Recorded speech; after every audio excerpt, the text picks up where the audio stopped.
Welcome back to the Uranium Fever channel. In today's Fallout 76 video, we'll be covering animal taming, and how in a few easy steps you can morph your pet into a unique variant. I will cover what these variants are and where you can get them, so you can change something like this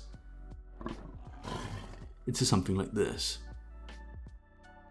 Let's get started.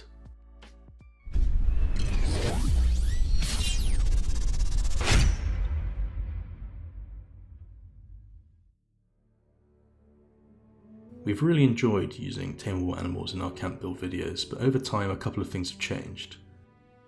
So before I dive into unique pets, I'm going to quickly go through the essentials of animal taming. If you're already familiar with the basics, this video is timestamped if you want to go straight to the variants guide.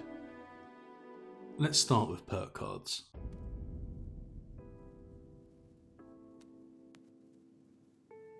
Animal Friend or Wasteland Whisperer. Well, the only perk card you need is Animal Friend at rank 3. Wasteland Whisperer can be used to pacify creatures, but you won't need it for this. When you are looking for animals, make sure you have it equipped at all times.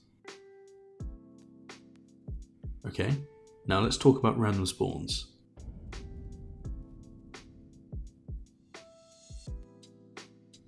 Unfortunately, you can't tame all animals you find in the world. It has to be from a random spawn location. I've linked a really useful map of where you can find these spots in the video's description. Other random spawns that can occur are being shown right now, and these can be a great indicator that you're looking in the right place. However, it does make this process a little bit time consuming.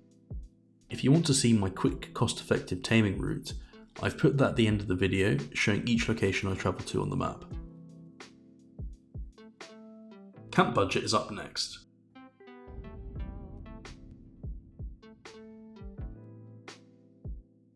Originally your pets would cost camp budget, with the bigger ones taking up more, but now all tameable animals are completely free.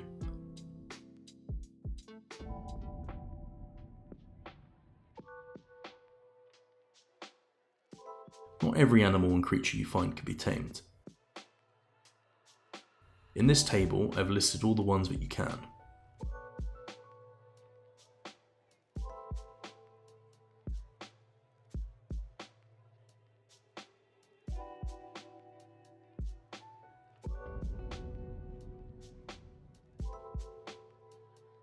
You don't actually need to wait for the pet to arrive in the same server. You can load out and then load into a different instance, and your pet should still arrive. However, it's definitely important to note that when your pet travels to your camp, it's actually traversing the map in real time, so make sure you don't do what we're doing on the screen right now, as your presence will likely spawn enemies which can actually damage or kill your pet. Okay, with all of that out of the way, let's move on to the good stuff.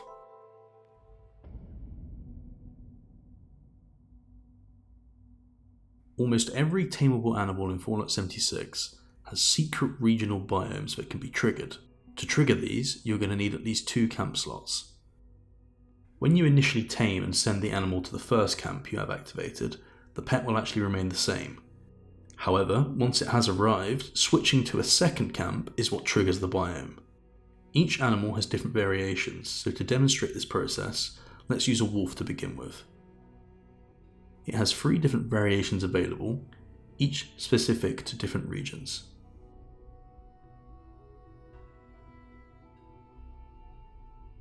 We've managed to find a wolf. Now that we've done this, we can send it to the first camp.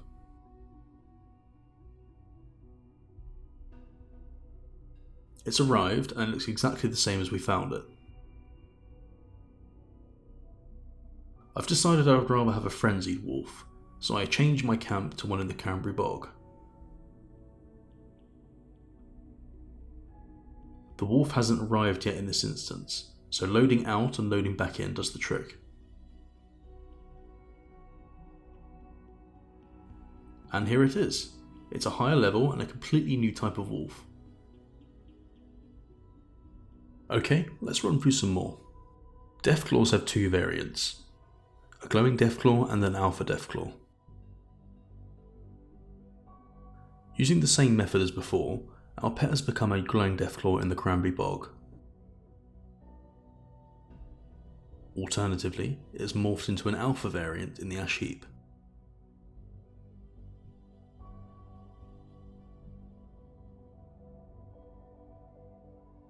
The Yao Guai actually shares exactly the same biomes as the Deathclaw. A savage Yao Guai replaces the glowing Deathclaw. The ash heap biomes for pets are particularly unique. The alpha has been replaced by a terrifying Yao Guai ghoul. Definitely not a look at this one. The Snallygaster has two variations.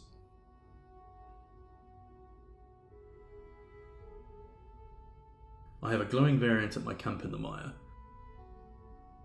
but when I send it to a camp in the Toxic Valley, it actually changes into a bloody Snallygaster. The Mirelurk King can actually change into two different variations, although visually they're actually the same, and this one's a little bit different because it's actually dependent on your level. So if you're a lower level, your Mirelurk King will change into a Savage Mirelurk King, and if you're a higher level, it will change into a Mirelurk High King. Even house cats and attack dogs can be changed.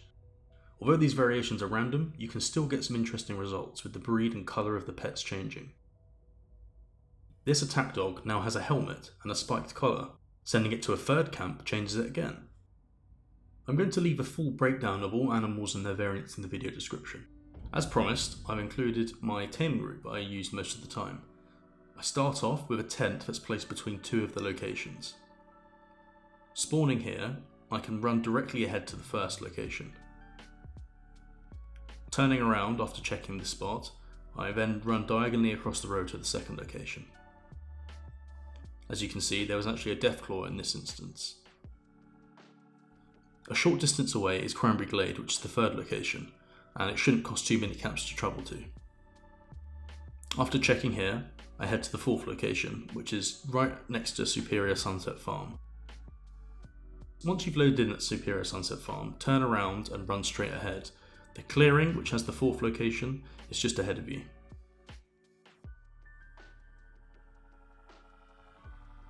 And finally, travelling to Big B's rest stop.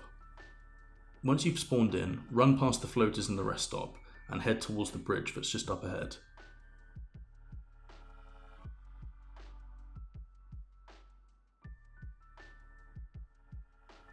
The spawn location is actually just under this bridge.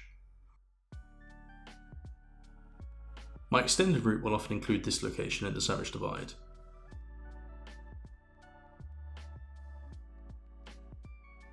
Something to note is tameable animals will initially spawn and patrol around your camp module, so consider where you want them to live in your camp. Occasionally, your unique pet might actually change back to its original variant. If this does happen, all you need to do is repeat the process by changing camps, changing back, and then loading out and loading back in. This will actually restore it. And that is pretty much it. I hope you've enjoyed this video. If there's anything you were unsure of or something I missed, then please let me know in the comments. Huge thank you to all our subscribers. If you're new, please consider subscribing to help the channel grow. We post camp builds weekly and have lots of build tutorials on the way. If you like this particular video, then why not drop a like on it as well. Thanks again, and we'll see you in the next one.